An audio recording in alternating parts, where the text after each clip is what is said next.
Almost half of Missouri's budget relies on federal funding. That's money that's currently tied up in federal courts after President Donald Trump issued an executive order cutting off federal funding for states across the country. Now, today I spoke with leaders in Missouri's legislature to figure out what the next steps are when they're creating a budget with money they're not sure they're going to have.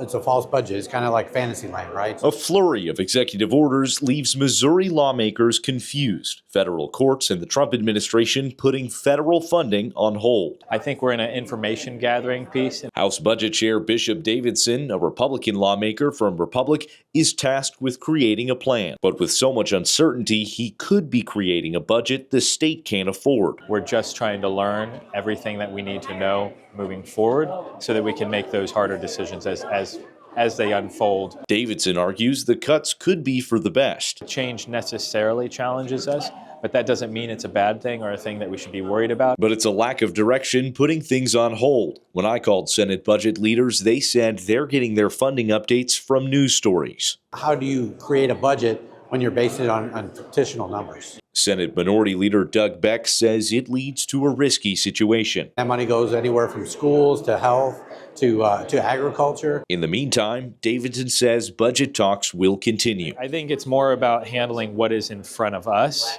and then we'll deal with new challenges as they become clear that they are in fact new challenges.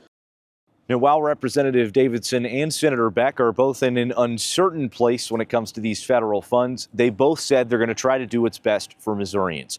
In Jefferson City, Nathan Lee, Missouri News Network.